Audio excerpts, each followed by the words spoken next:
Actual గా భిక్షు నాయక్ గారు మన బంజారా కమ్యూనిటీలో ఉమ్. చాలా మందికి తెలిసిన సుపరిచితమైన కళాకారుడు ఆయన గారు అవును భిక్షు నాయక్ అవును గారు అంటే. అవును అప్పట్లో ధూమ్ ధామ్ ఏవో వస్తుండే ఆయన ప్రోగ్రాంలు. గారు అవును. ఆయన గారు అంటే తెలియని వాళ్ళు ఉమ్. బహుశా ఎవరు లేరు అదే అని నేను అనుకుంటున్నా. అంటే అది నా సో పర్సనల్ అదే ఒపీనియన్. బ్రదర్ అయితే భిక్షు నాయక్ గారు అయితే అంటే ఆ భిక్షు నాయక్ ద్వారా V6 ద్వారా దామోదర్ రెడ్డి ద్వారా అట్లా ఏది ఆమె ఏది అవును ఈ మీడియా ముందుకు వచ్చింది. మీడియా ముందుకు వచ్చింది. అవును. సో తర్వాత ఏమైంది మళ్ళీ మీతో ఏమైనా టచ్ లో వచ్చిందా లేదా? ఇంకా టచ్ లోకి ఏం రాలేదు. ఉమ్. యాక్చువల్ గా V6 వాటికి పోతాను కూడా చేసాం మనము. సరే అది నాకు మళ్ళీ అంటే నేను ఎప్పుడు టచ్ ఏమంటున్నా లోకి అంటే వచ్చిందంటే మీడియాకి వచ్చినాక పైసలు చూడడం స్టార్ట్ అయినాక అత్యంత పేదరికం నుంచి ఒక సెలబ్రిటీ స్టేటస్ వచ్చినాక మిమ్మల్ని ఎన్నిసార్లు కలిసింది? నన్ను మామూలు గెలవటం అంటే 2 సార్లు కలిసింది. అంతేనా? ఎన్నేళ్ళ యాక్చువల్ గా ఎన్నేళ్ళ ఏంటంటే పదేళ్ళ 2000 కాలంలోనా? అంతే పదేళ్ళలో 12 సంవత్సరాలు కదా. 12 సంవత్సరాలు 2 సార్లు కలిసింది. 12 సంవత్సరాలు ఒక 1.5 year నా దగ్గరే ఉంది. ఉమ్. సరే 10 సంవత్సరాలు అనుకోండి. అప్రాక్సిమేట్ 10 సంవత్సరాల్లో ఉమ్. 2 సార్లు నాతో కలిసింది. ఒకసారి మీ కలవడం రూమ్మేట్ గా ఉన్న అమ్మాయి, మీరు అంత సాయం చేసిన అమ్మాయి ఆత్మహత్య చేసుకుంటే ఆపి కాపాడిన మీరు మిమ్మల్ని వెళ్ళిపోయినాక 10 సంవత్సరాల్లో సోకాల్డ్ సెలబ్రిటీ అయినాక 2 సార్లు కలిసింది. అంతే అంతే. సో అర్థం చేసుకోండి మిత్రులారా. సో అంతకుముందు ఏదో చెప్పిండ్రు డీసీపీకి బెదిరించింది ఏదో బంగారం ఏదో అన్నారు. అదే మరి యాక్చువల్ గా ఉమ్. అమ్మాయికి ఏదో చౌజోకాలు ఇచ్చారట RDT వాళ్ళు. మరి అది ఎంత నిజముందో ఎంత అబద్ధం ఉందో తెలియదు. ఉమ్. అందులో మేము చిన్న చిన్న ప్రోగ్రామ్స్ కి వెళ్ళేటప్పుడు ఆడపిల్ల అంటే కొంచెం సాంప్రదాయంగా తయారై రావాలి కదా సార్. అవును, ఎందుకంటే మీది మ్యూజిక్ కాలేజ్ కదా, మీది మామూలు ఇది కాదు కదా, మ్యూజిక్ రిలేటెడ్ కదా. మ్యూజిక్ రిలేటెడ్ కాబట్టి మేము దాన్ని కొంచెం అమ్మకంటే పవిత్రంగా చూసుకుంటాం సంగీతాన్ని. అయితే ఆ క్రమంలో ఎప్పుడో ఒక ప్రోగ్రామ్ కి వచ్చాము, చెవు జోకాలు తెగిపోయాయని చెప్పింది. ఉమ్. అయితే నేను స్కూల్ కి వెళ్తా ఉంటే అన్న ఇవి తెగిపోయినాయి అన్న, ఇవి కొంచెం బాగా చేపిస్తావా ఉమ్. అని అంటే సరేరా సత్తే నేను వెళ్ళేటప్పుడు ఇస్తాను, వచ్చేటప్పుడు తీసుకొని వస్తానని చెప్పాను. ఉమ్. అయితే ఆ రోజు షాప్ ఉమ్. లేదు అంటే ఆ రోజు కూడా అడగలేదు సత్తే, ఏం అడగలేదు. ఉమ్. నెక్స్ట్ డే వెళ్ళినా షాప్ లో తీసుకుని వచ్చిన తర్వాత ఆయన ఇంకొక రోజు పడుతుంది అన్నాడు అనమాట. తీసుకుని వచ్చినంటే మళ్ళీ తీసుకుని వచ్చా ఆయనకి. అప్పటికి ఇంకొక రోజు పడుతుందంటే సత్య ఇంకొక రోజు పడుతుంది అంట మరి అని చెప్పేసి బ్యాగ్ లో పెట్టారు. ఉమ్. ఏది నేను స్కూల్ కి వెళ్లే బ్యాగ్ లో బుక్స్ తో పాటు. ఉమ్. ఆ బ్యాగ్ లో పెట్టిన విషయం నాకు సత్య తప్ప ఎవరికీ తెలియదు. ఉమ్. అంటే ఓపెన్ చెప్తున్నా ఇంకా. అదే. సో మీరు అంటే మీరు ఏమంటున్నారు? కాదు బ్రదర్, మీరు ఏమంటారు?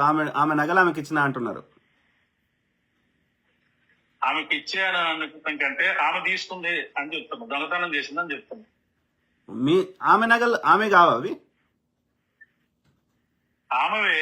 కానీ తీసుకుని మళ్ళీ నాకు అవి తీసుకుని వెళ్ళిన తర్వాత నాకు అవి కొనిస్తావా కొనివ్వవా?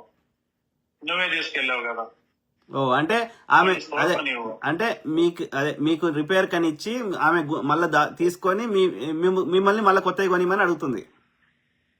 100% ఆ అమ్మాయి తీసుకుంటుంది. ఎందుకంటే దాంట్లో బ్యాగ్ లో పెట్టిన సంగతి నాకు సత్యవతి తప్ప ఎవరికి తెలియదు. అదే బ్రదర్, అదే అడుగుతా ఉంది. మీ అంచనా ప్రకారం అవి దాచిపెట్టుకొని కొత్తగా కొనిమని అడుగుతుంది. కొత్తగా కొనివ్వు, లేకపోతే నాకు డబ్బులు ఇవ్వు. అదే. ఎందుకంటే RDT వాళ్ళు నాకు. సో మొత్తం మీద ఆమెకు కొత్తవి కావాలి, దానికి పైసలు అడుగుతుంది ఇండైరెక్ట్ గా. బట్ నాకు తెలిసిన విషయం ఏంటంటే RDT వాళ్ళు ఏ కాంపిటీషన్ పెట్టినా కూడా చిన్న చిన్న ఇస్తారు గానీ దాదాపు 10,000 12,000 రూపాయలు బంగారం ఇవ్వరు అని నాకు ఒక సమాచారం ఉంది. అదే బ్రదర్, ఎట్లన్నా సరే ఇప్పుడు ఆ బంగారం వర్త్ మిమ్మల్ని అడుగుతుంది పైసలు. నన్ను అడుగుతుంది. అంటే ఇలా రెండు ఉన్నాయి. ఇప్పుడు పైసలు అడిగితే మీకు ఇష్టం ఉంటే ఇస్తారు, లేకపోతే లేదు. కానీ ఆ పైసలు అడగడానికి ఆమె ఏమంటుంది? నువ్వు దొంగతనం చేసినావు అంటుంది. నేను దొంగతనం చేసిన అంటుంది. సో అన్నను పట్టుకొని నేనేమన్నా సత్య, నీకు కావాలంటే నువ్వు ఏదైనా తీసుకోవచ్చు కదా నా దగ్గర, కానీ మళ్ళీ ఇవన్నీ ఎందుకు అడుగుతున్నావు అంటే, లేదు నువ్వే తీసుకున్నావు. మరి నేనే తీసుకునేటట్టయితే నీకు హాస్టల్ ఫీజు ఎందుకు కడతాను, ఇవి ఎందుకు కడతాను, అసలు నా దగ్గర ఎందుకు పెట్టుకున్నా అంటే, నాకు లేదు, అది ఆర్డిటి వాళ్ళు ఇచ్చారు నాకు. ఆర్డిటి వాళ్ళు 12,000 సో రూపాయలు అంతే వర్క్ అంటే ఇచ్చారు. అంత అది చిన్న నాకు వయసు treatment అదే చేశాను. బ్రదర్, అంత చిన్న వయసులో 17-18 ఏళ్ళు ఉన్న వయసులో మిమ్మల్ని బెదిరిస్తుంది. మెంటర్ని గురువుగా లేకపోతే ఒక సీనియర్ గా ఓకే ఉన్న మిమ్మల్ని బెదిరిస్తున్నది ఆమె. అంటే వన్ కైండ్ ఆఫ్ బ్లాక్మెయిలింగ్ ఒక రకంగా. అంటే నాకు ఎవరో డీసీపీ తెలుసు, నేను ఆయనకి చెప్తాను బెదిరించిందని అన్నారు కదా మీరు. తెలుగు అది అయిపోయిన తర్వాత నేను సరే మనీ అడుగుతుంది, నేను ఇస్తా సత్య అంటున్నా. మరి నేరం పడిన తర్వాత చూడాలి కదా. సరే అందులో అయితే నేను తీసుకోలేదు, నువ్వే తీసుకున్నావు అంటుంది. సరే నిజంగానే ఇచ్చుంటారేమో వాళ్ళు, ఒకవేళ నిజంగానే స్వీట్ మెమరీ ఏమో అని నేను అనుకున్నా. బట్ తర్వాత తెలిసింది ఏంటంటే అంత వర్త్ వాళ్ళు ఎవరు అని తెలిసింది. అది నిజమా అబద్ధం అంటే మీరు ఏమంటున్నారు, అక్కడ కూడా ఎండ కొట్టేసింది అంటున్నారా? లేదు నేను అలా అనలేను, ఎందుకంటే నేను చూడలేదు కదా సార్. ఓకే ఓకే నేను చూస్తుంటే సరే, మొత్తం మీద అయితే మిమ్మల్ని బెదిరించింది సింపుల్. 2015లో నాకు అడుగుతా ఉంది. అడిగే క్రమంలో కూడా అన్న నువ్వు నాకు ఇవ్వకపోతే మాత్రం నువ్వు అన్నాను చూడండి ఎవరినన్నా చూడను, నీ పైన కేసు పెడతాను. నాకు ఎగ్జాక్ట్ గా బంజారా హిల్స్ లో నాకు ఒక డీసీపీ తెలుసు, సారీ డిఎస్పీ గారు తెలుసు. నేను ఆయన దగ్గర తీసుకుని వెళ్తాను, నీ పైన కంప్లైంట్ పెడతాను అన్నది. అర్థం చేసుకుని ఆమె 17-18 ఏళ్ళ వయసులో అన్న ఈయన దగ్గర రూమ్మేట్ గా ఉంచుకొని అన్న హెల్ప్ చేస్తే, ఆమెకు ఉద్యోగం ఇప్పిస్తే, ఆత్మహత్య చేసుకోవద్దంటే కాపాడితే, నువ్వు ఆమె దగ్గర ఈ యొక్క చెవి నగలు కొట్టేసిండని నీకు బెదిరిస్తుంది ఆమె ఆ వయసులో.